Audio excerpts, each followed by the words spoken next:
하나님은 빛이십니다. 어둠이 조금도 없으신 분이십니다. 그래서 빛 가운데 살아가는 사람은 숨기는 것이 없이 날마다 자신의 허물과 죄를 자백하는 사람들입니다. 그래서 빛 가운데 사는 사람은 투명한 삶을 살아가는 것입니다. 하나님은 빛이실 뿐만 아니라 우리의 아버지가 되십니다. 그리고 그 아버지께서는 거룩하신 분이십니다. 더러운 것, 추한 것이, 불의한 것이 조금도 없는 분이십니다. 그러므로 그분의 자녀된 우리도 거룩해야 합니다. 깨끗해야 합니다. 순결해야 합니다. 그래서 사도 요한은 오늘 본문 3절에서 이렇게 선포하고 있습니다. 주를 향하여, 재림의 주입니다. 재림의 주님을 기다리는 소망을 가진 자마다 그의 깨끗하심과 같이 자기를 깨끗하게 하느니라. 한번 따라해 보시죠. 그의 깨끗하심과 같이 자기를 깨끗하게 하느니라. 예수님께서 깨끗하시고 순결하시고 거룩하신 것처럼 그 주님이 재림하여 오시는 것을 기다리는 소망을 가진 사람들은 스스로 자신을 날마다 깨끗하게 해야 한다, 이렇게 가르치는 것이죠. 사도 요한을 우리는 흔히 사랑의 사도라고 표현합니다. 그런데 사도 요한은 사랑만 설교하신 분은 결코 아닙니다.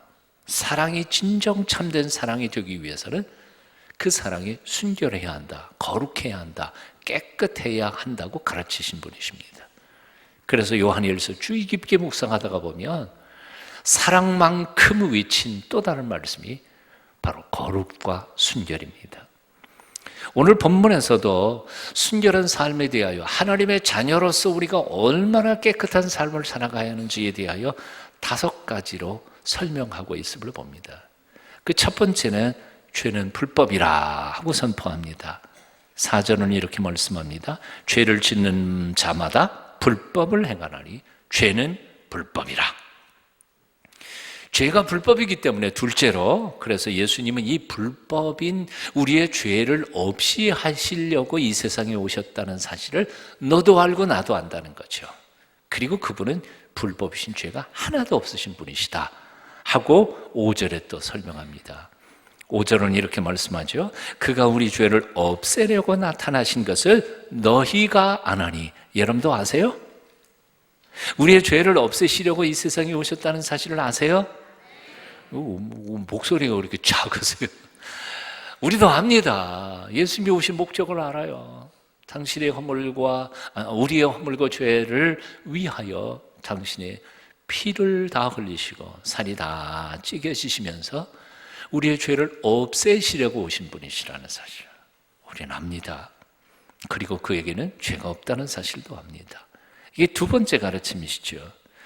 세 번째로, 그러므로 그런 예수님 안에서 사는 사람들은 죄를 지어서는 안 된다 가르칩니다. 죄를 지을 수 없다고 가르칩니다. 바로 6절 말씀 여러분 같이 읽어보시죠. 6절 함께 읽습니다. 시작. 그 안에 거하는 자마다 범죄하지 아니하나니 범죄하는 자마다 그를 보지도 못하였고 그를 알지도 못하였느니라. 그 안에 거하는 자, 뭐예요? 예수님 안에서 살아가는 사람들은 범죄하지 아니하나니 죄를 지을 수 없다. 죄를 짓지 않는다. 범죄하는 사람은 그를 예수님을 보지도 못했고 알지도 못하는 사람이다. 한마디로 말해서 예수님하고 상관없는 사람이다. 그렇게 선포하고 있다는 것이죠.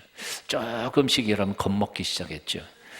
죄를 지을 수 없고 죄를 짓는 자마다 하나님하고 관계없는 사람이다. 엄청나게 강하게 사도 요한은 이렇게 말하고 있습니다. 자, 네 번째로, 그래서 혹시 누군가 죄를 짓는다면 그는 하나님의 자녀가 아니라 마귀 자식이다. 그렇게 선포합니다. 8절부터 10절까지 여러분 같이 읽어봅니다. 8절부터 10절까지 함께 읽습니다. 시작. 죄를 짓는 자마다 마귀에게 속하나니 마귀는 처음부터 범죄함이라. 하나님의 아들이 나타나신 것은 마귀의 일을 멸하려 하심이라. 하나님께로부터 난 자마다 죄를 짓지 아니하나니 이는 그 이유는 하나님의 씨가 그의 속에 거함이요 그도 범죄하지 못하는 것은 하나님께로부터 나타났기 때문입니다. 이러므로 하나님의 자녀들과 마귀의 자녀들이 드러나나니 무릇 의를 행하지 아니하는 자나 또는 그 형제를 사랑하지 아니하는 자는 하나님께 속하지 아니하느니라. 세상에 두 종류의 사람이 있다고 생각했어요. 사도 요한은 하나는 마귀에게 속한 자식이고 또 하나는 하나님의 자녀이고, 근데 마귀에게 속한 자식이 누구냐? 죄를 짓는 사람, 불법을 행하는 사람, 거룩하고 의롭게 깨끗하게 살려고 노력하는 사람, 하나님의 자녀다. 이렇게 쫙 갈라놓았습니다. 조금 잡수셨는데, 자, 그렇다면 여기서 죄를 짓는다는 말이 무엇을 의미하는 거냐? 그러니까 어쩌다가 실수해서 한두 번 죄를 짓는 것까지도 죄를 짓는 것으로 포함하는 거냐? 만일 그렇다면 세상에 하나님 앞에 구원받을 사람 한 명도 없는 거죠. 왜요? 아담의 타락한 이후에 우리는 죄의 유전자를 받고 태어나요. 그래서 죄를 안 지을래 안 질 수 없고 의를 행할래 행할 수 없는 종교개혁자들이 선포했던 바로 그런 존재가 우리입니다. 한마디로 말해서 영적으로 파산 상태, 갚을 빚은 있는데 돈이 없는 사람, 의를 행해야 되는데 행할 능력이 없는 영적으로 파산당한 사람이 우리라는 거예요. 이런 의미에서 우리가 죄를 예수 그리스도 안에서 사는 사람은 죄를 지을 수 없다. 죄를 짓는 사람 마귀의 자식이니라. 이 과격한 말씀이 사실 우리에게 굉장히 두려움이 있어요. 근데 그 뜻은 바로 이런 것이에요. 여기 요한 1서에서 사도 요한이 사용할 때 죄를 짓는다라고 표현할 때 그것은 현재형 동사형으로 헬라어 원전에서는 그렇게 쓰고 있습니다. 그 얘기는 무슨 얘기인가 하니 바로 반복적인 것을, 진행형인 것을 얘기하는 것입니다. 다시 말하면 죄를 어쩌다가 한두 번 짓는 게 아니고요, 반복해서 계속적으로 습관적으로 짓는 죄를 가리키는 것입니다. 하나님의 죄인 줄 빤히 알면서도 하나님께 받은 은혜의 배신의 행위로 하나님 앞에 들이밀면서 죄를 짓고 살아가는 삶을 가리키는 것입니다. 의도적인 죄를 얘기하는 거예요. 이제 이해가 되셨어요? 예. 자, 분명한 것은 우리는 아직도 그런 죄성을 가지고 살아가고 있음에도 불구하고 예수님의 보혈의 피로 거룩함을 입어 하나님의 자녀가 된 사람들이니까 죄를 버젓이 다시 짓고 살아간다면 이건 우리 흔히 말하는 사람도 아닌 사람이에요. 개나 짐승도 그렇게 안 해. 예수님께서 그 살 찢기시고 피를 흘려서 우리를 거룩하게 만드셔서 하나님의 아들이 되고 딸이 됐는데 다시 또 그 죄를 짓고 의도적으로 하나님을 배신하면서 죄를 지으면서 습관적으로 그렇게 죄 지으면서 살아간다면 이 사람이 아니라는 거예요. 사도 바울은 로마서에서 이렇게 표현합니다. 그럴 수 없느니라.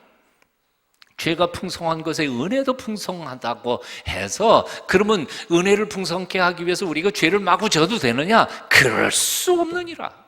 결코 그럴 수 없다는 말을 로마서에서 굉장히 많이 반복해서 설명합니다.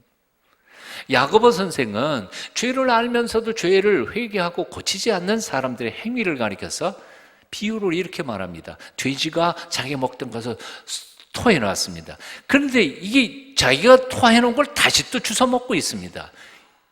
이것처럼 하나님의 거룩한 백성으로 죄를 다 죄인 줄 알고 토해놓고 다시 그 죄를 짓는 사람은 바로 그런 존재라는 거예요. 사람이 아닌 거죠. 개, 돼지보다도 못한 것이라는 거예요.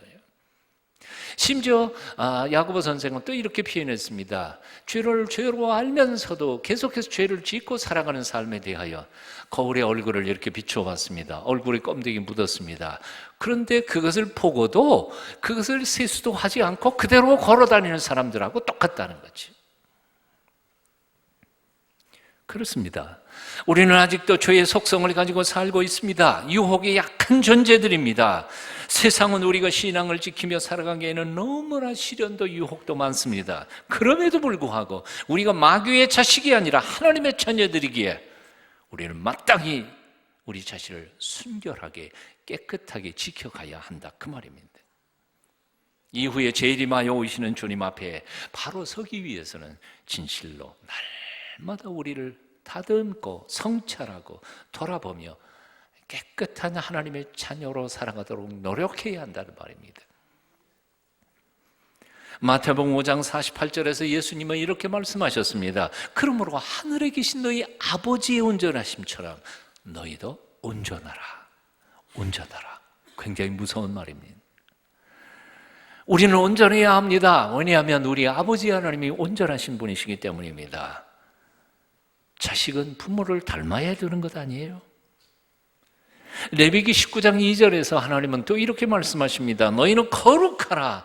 왜냐하면 너희 하나님 나 여호와가 거룩하기 때문이다. 우리는 거룩해야 합니다. 왜냐하면 우리가 섬기는 하나님이 거룩하신 분이시기 때문에 그렇습니다. 하지만 아무리 생각해봐도 이 두 가지의 명령, 아버지의 온전하심처럼 너희도 온전해라, 하나님이 거룩하시니 너희도 거룩하라, 이 명령은 그렇게 쉬운 명령처럼 들리지 않습니다. 이렇게 죄 많은 인간들이 어떻게 하나님 아버지만큼 온전하고 하나님처럼 거룩할 수 있겠느냐 그 말이에요. 불가능한 명령처럼 들립니다. 그럼에도 불구하고 이 명령은 하나님이 그냥 한번 해보시는 명령은 아니었던 것 같아요. 농담처럼 들리지 않는다 그 말이에요. 몇몇 수도사나 제사장들이나 목사님들이나 이런 영적 지도자들에게만 해당되는 말이고 우리 평신도들에게는 이런 말은 해당되지 않는 말이라고 생각할 수도 없어요. 사실은 이 말씀이 너무 어렵기 때문에 그렇게 어떤 신학자들은 해석하기도 했었습니다. 그런데 아무리 생각해봐도 이 말씀은 성경의 어느 구절은 하나님 앞에서 목사님들만 해당되고 어느 구절은 우리하고는 상관이 없는 거고 그렇게 읽을 수 있습니까? 분명히 이 말씀은 우리 모두에게 주시는 확실한 명령이라는 거예요. 여기에 우리가 깨달아야 할 중요한 사실 하나가 있습니다. 하나님이 우리에게 요구하시는 영적 수준은 우리가 생각하거나 상상하는 것보다 훨씬 높다는 거예요. 훨씬 높은 거예요. 우리는 스스로 가끔 이 정도면 되지 않을까요? 나 이 정도로 예수 믿으면 그래도 좀 잘하는 거 아닐까? 저 사람에 비하면 나 꽤 좋은 편인데? 그러나 하나님은 그렇게 생각하지 않았어요. 내가 너에게 요구하는 거룩과 순결의 수준은 그 정도가 아니야. 도토리 키재기가 아니야. 하나님의 기준만큼이야. 내 기준만큼 높아야 너희가 내 자녀라 그 말이에요. 우리는 죄를 지어놓고 흔히 육신이 약해서 하고 핑계를 댑니다. 세상이 너무 악해서 할 수 없었습니다. 변명하기도 합니다.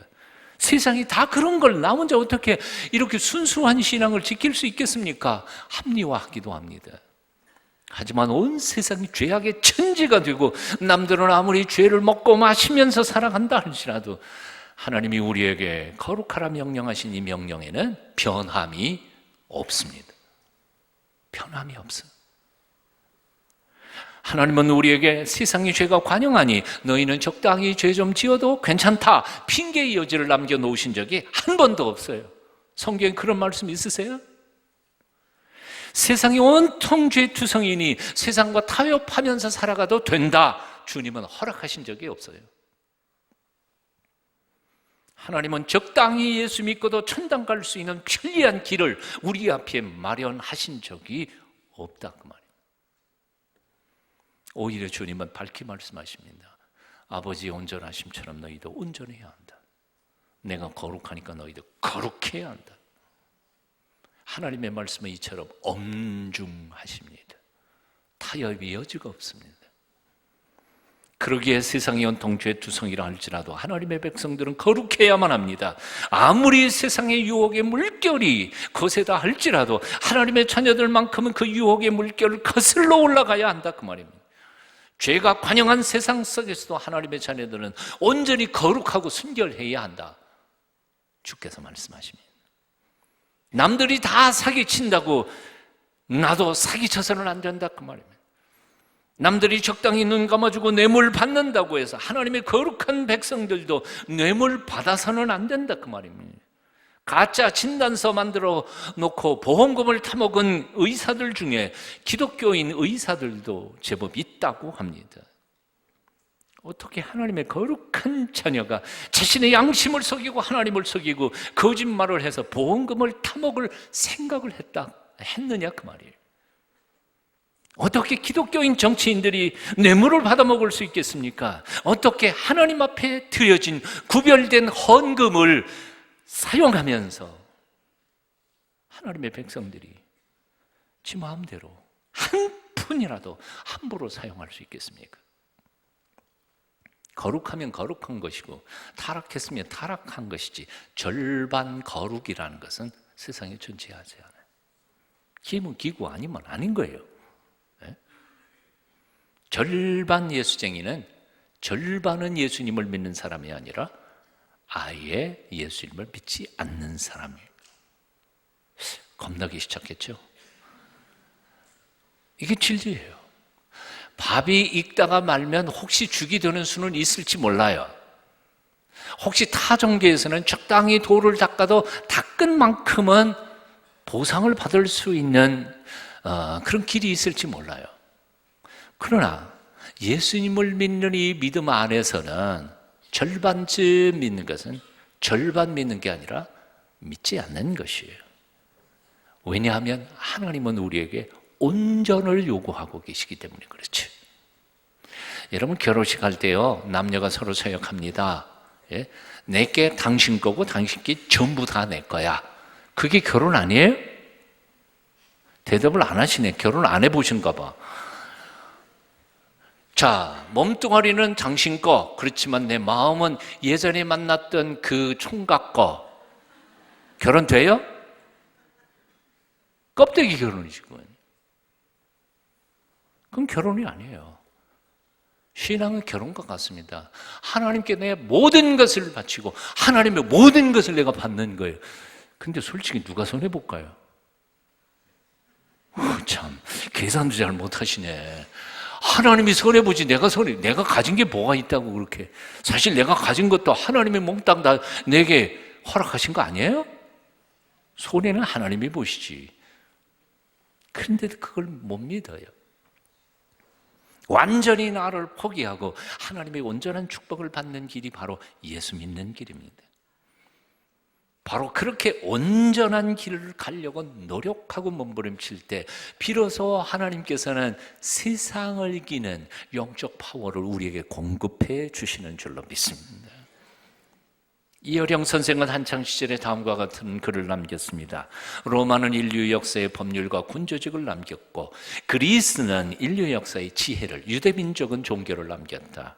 그리고 베들레헴의 예수님은 인류에게 사랑이란 고귀한 것을 남겨주었다. 그러나 오늘날 한국에 예수 믿는 사람들은 한국 역사에 도대체 무엇을 남겨놓고 있는가? 신약 성경의 바울은 예수의 흔적을 가졌다고 했는데 오늘날 한국의 크리스천들은 도대체 무슨 흔적을 가지고 있는가? 예수 믿는 사람이 믿지 않는 사람과 다른 점이 도대체 무엇인가? 할 말 있어요? 이분이 글 앞에 할 말이 없어. 할 말이 없어. 예수 믿는 사람들이. 기독교를 개독교라. 넌 크리스천들이 그렇게 욕을 해도 대답할 말이 없어. 우리 한국교회가 어쩌다가 이렇게 됐습니까? 그 이유는 간단합니다. 하나님의 기준, 우리에게 요구하는 기준은 변함이 없는데 우리는 그 기준을 우리 마음대로 우리의 삶에 수정하게 끌어내렸어요. 하나님은 우리에게 여전히 온전을 요구하시는데 우리는 육신이 약하다고 스스로 변명하면서 서로 눈 감아 주기 때문입니다. 눈치껏 다 알아서 하나님의 엄유하신 명령의 말씀을 순종하기를 포기해버리고 세상과 타협했기 때문이었습니다. 이것이 바로 오늘날 한국 기독교의 가장 큰 문제입니다. 회개해야 합니다. 정말 정직해야 합니다. 말로만이 아니라. 적어도 예수 믿는 사람은 거짓말을 하지 말아야 합니다. 공직자 청문회 할 때 기독교인이라고 한다면 묻지도 따지지도 않고 이 사람은 믿을만 합니다. 그리고 그냥 통과시킬 수 있는 그만큼 기독교인들의 삶이 투명해야 할 줄로 믿습니다. 그래야 되는 것 아니에요? 원수를 미워하고 이웃을 사랑하는 것은 세상 사람들도 다 할 수 있는 일들입니다. 아니 오히려 깡패의 의리를 살펴보면 갖고 자기 편은 목숨을 걸고 지켜냅니다. 반대편은 그냥 쳐서 죽이려는지 몰라도. 깡패 의리도 그 정도는 다 해. 예수 믿는 사람은 그것보다는 조금 더 나아야 되지 않느냐 하는 거예요. 주님께서 뭐라고 말씀하십니까? 너희 의가 서기관과 바리새인보다 더 낫지 못하면 결단코 천국에 들어가지 못하리라. 믿는 신앙인들의 모습과 인격, 삶의 기준은 달라야 합니다. 원수까지도 사랑할 수 있어야 하고, 사랑하되 적극적으로 나서서 사랑하며, 원수가 줄일 때 먹여주어야 하고, 나를 핍박하는 사람을 위하여 기도해 주어야 합니다. 로마서에 있는 말씀 아니에요. 2000년 전에 이 말씀은 하나님의 말씀이라면 2000년 지난 지금은 하나님의 말씀이 아닙니까? 아니요. 변함이 없어요. 지금도 그 말씀은 여전히 우리를 향하신 하나님의 명령입니다. 그렇게 살 수 있어야 합니다. 너희는 스스로 성결케 하라. 여호수아 3장 5절. 너희는 스스로 성결케 하여 내일을 기다리라. 여호수아 7장 13절. 이스라엘 백성들이 스스로 성결케 할 때 비로소 그들은 가나안 땅을 정복할 수 있는 파워를 하나님께로부터 받았습니다. 우리가 스스로 성결하고 깨끗한 삶을 살아갈 때 우리는 세상을 이길 힘을 하나님께로부터 받을 것입니다. 그리고 넉넉히 세상을 이겨 세상을 복되고 아름답게 만들어가는 참된 그리스도인들이 될 것입니다. 자, 그렇다면 어떻게 하면 우리가 스스로 성결할 수 있을까요? 결심이요? 혀를 깨물고 결심해 볼까요? 아니면 혈서를 쓸까요? 다 우리가 경험한 거예요. 해도 안 돼. 작심삼일이고요. 제가 해보니까 혈서를 써도 며칠 안 돼. 그 다음에 뭐 일주일 지나가니까 다 잊어먹어요. 쓴 것도. 어떻게 하면 이 사망의 몸, 철저하게 죄악으로 번복이 되어버린 나의 삶을 거룩하고 깨끗하게 바꿔갈 수 있을까? 고린도후서 7장 1절에서 사도 바울은 이렇게 가르쳐 줍니다. 여러분 함께 같이 읽어보실까요? 고린도후서 7장 1절입니다. 함께 읽습니다. 시작. 그런즉 사랑하는 자들아, 이 약속을 가진 우리는 하나님을 두려워하는 가운데서 거룩함을 온전히 이루어 육과 영의 온갖 더러운 것에서 자신을 깨끗하게 하자. 다시 한번 들어가 봅니다.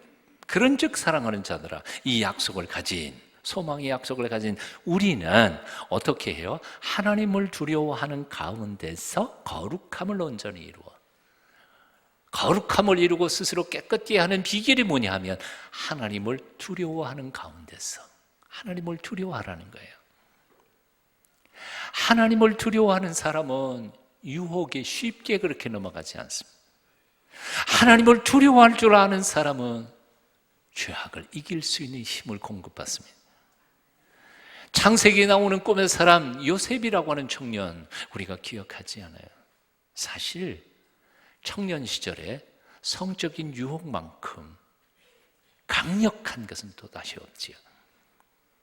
그런데 그 혈기 넘치는 요셉이 여주인인 마님의 유혹을 이길 수 있었던 비결을 우리는 창세기 39장 9절에서 요셉이 그 여주인에게 말해서 찾습니다.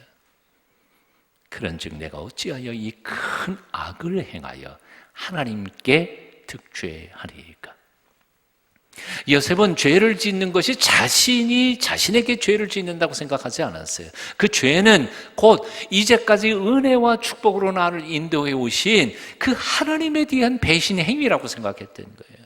하나님이 어떻게 나를 이 순간까지 인도하시고 복 주셨는데 내가 그분 앞에서 어떻게 이렇게 추악한 죄악을 지을 수 있겠습니까? 결코 우리 사랑하는 하나님 앞에 부끄러운 죄를 지을 수는 없습니다. 나 개인의 문제가 아니야. 나와 너의 문제가 아니야. 하나님과의 문제예요. 범죄자들이 감옥에서 늘 고백하는 것 중에 가장 큰 후회가 어머니의 기도. 어머니만 생각하면 내가 왜 이런 짓거리를 벌였을까? 범죄자들이 돌아서는 가장 큰 원인도 어머니의 기도. 나를 그렇게 사랑하는 부모님 앞에 내가 왜 이렇게 부끄럽게 살아왔던가 돌이킬 수 있는 게. 초대교회 성도들의 별명이 있었습니다. God fearer, 하나님을 두려워하는 사람들, 하나님을 경외하는 자들. 사도행전에 보면 초대교회 우리 선배들의 별명이 하나님을 두려워하는 사람들이었습니다. 그들은 엄청난 영적 파워를 가지고 세상을 변혁시켜가는 거룩한 군대가 될 수 있었습니다. 2000년 전에 하나님을 두려워했던 사람들이 이룬 업적을 생각해 보면 오늘날 이 순간에도 하나님을 두려워하는 사람들이 세상을 바꿀 것입니다. 성경에서 발견하는 말씀 중에 두려워하지 말라라는 말이 얼마나 많이 등장하고 있는지 모릅니다. 하나님께서는 계속해서 당신의 백성들, 당신의 자녀들을 향하여 이렇게 명령하십니다. 두려워하지 말라, 두려워하지 말라, 무서워하지 말라. 바로가 아무것도 아니다. 바로 무서워하지 마라. 가나안 땅 거민 거인들 두려워하지 마라. 여리고 용사도 두려워할 것 없다. 아수르도 바벨론도 애굽도 두려워할 것 없다. 오직 너희는 나만 믿어라. 그리고 나만 두려워해라. 믿는 백성들이 두려워할 분은 오직 한 분 하나님밖에 없습니다. 그 이외에는 두려워할 사람이 없습니다. 그런데도 성경을 읽어보면 이스라엘 백성들은 정작 두려워해야 할 하나님은 두려워하지 않았습니다. 두려워하지 않아도 될 바로 아수르 군대, 바벨론 군대, 여리고 거인들 바로를 두려워했습니다. 두려워해야 할 분은 두려워하지 않고 두려워하지 않아도 될 존재는 두려워하는 것, 이것이 바로 불신입니다. 믿음이 없는 행위죠. 불신이 따로 있는 게 아니에요. 사랑하는 여러분, 요즘 여러분은 누구를 두려워합니까? 무엇을 두려워합니까? 사람들의 손가락질을 두려워합니까? 아니면 하나님의 심판이 더 두렵습니까? 보이지 않지만 나의 모든 세밀한 것까지 다 살피시는 전능하신 하나님, 그분을 두려워하면서 살고 계십니까? 미래가 두렵습니까? 암이 걸리는 게 두렵습니까? 아니면 망하는 것이 겁나고 두렵습니까? 아니면 정말 그 모든 것을 책임지시고 인도하시는 하나님, 그분이 두렵습니까? 몸은 죽여도 영혼은 능히 죽이지 못하는 자들을 두려워하지 말고 오직 몸과 영혼을 능히 지옥에 멸하시는 자를 두려워하라. 세상은 두려워할 게 없습니다. 왜냐? 예수님께서 말씀하셨죠. 내가 이미 세상을 이기었노라. 아멘. 여러분, 망하는 것도 두려워할 것이 없습니다. 사실은 사업가가 가장 두려운 게 뭘까요? 사업 망하는 거예요. 쫄땅 다 팔아놓고 비치는 거예요. 그처럼 두려운 게 어디 있겠어요? 그런데 망하는 것도 두려워할 필요가 없어요.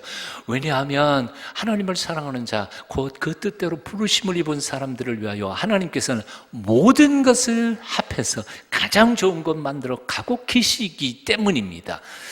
정말 믿으세요? 예, 망했어도 괜찮아요. 왜? 그 망한 것 가지고 그것조차도 합해서 하나님 가장 좋은 것 만들어 가실 하나님이 심을 우리는 믿기 때문에 그렇다는 거죠. 사실 이게 꼭 성경에서만이 아니라 기업체에서도 마찬가지잖아요. 위대한 기업체를 일으킨 사람치고 망해본 적이 없는 사람이 있어요? 없어요. 많이 망한 사람일수록 많이 흥할 수 있는 기회가 더 많아지는 거예요. 하물며 하나님께서 합해서 손을 만들어 가신다는데 두려워할 게 뭐가 있어요? 사탄도 두려워할 필요가 없습니다. 왜냐하면 하늘 아버지께서 당신께 피하는 모든 사람들을 눈동자와 같이 보호하시겠다고 약속하셨기 때문입니다. 내일에 대하여도 미래에 대해서도 두려워할 게 없습니다. 요즘 노인들 나이 들어가면서 점점 걱정합니다. 내가 나이 들어간 후에 먹을 것 입을 것 돈 없어서 길가에 나 앉으면 어떡하나. 굉장히 두려워요. 미래가요.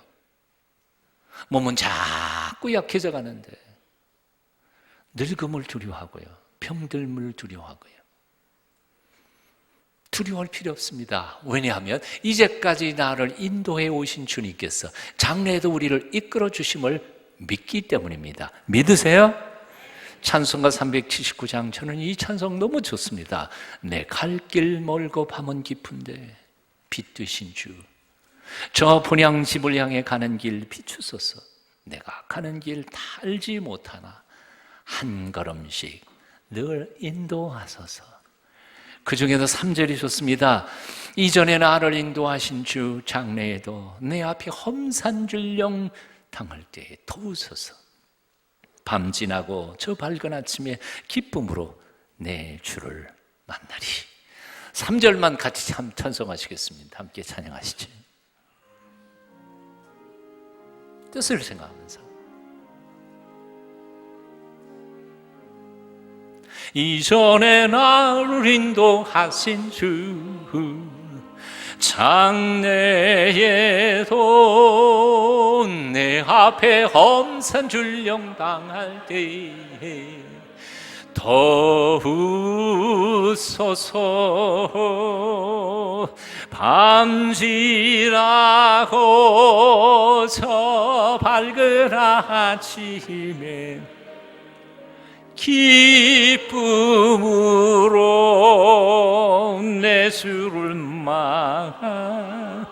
만나리.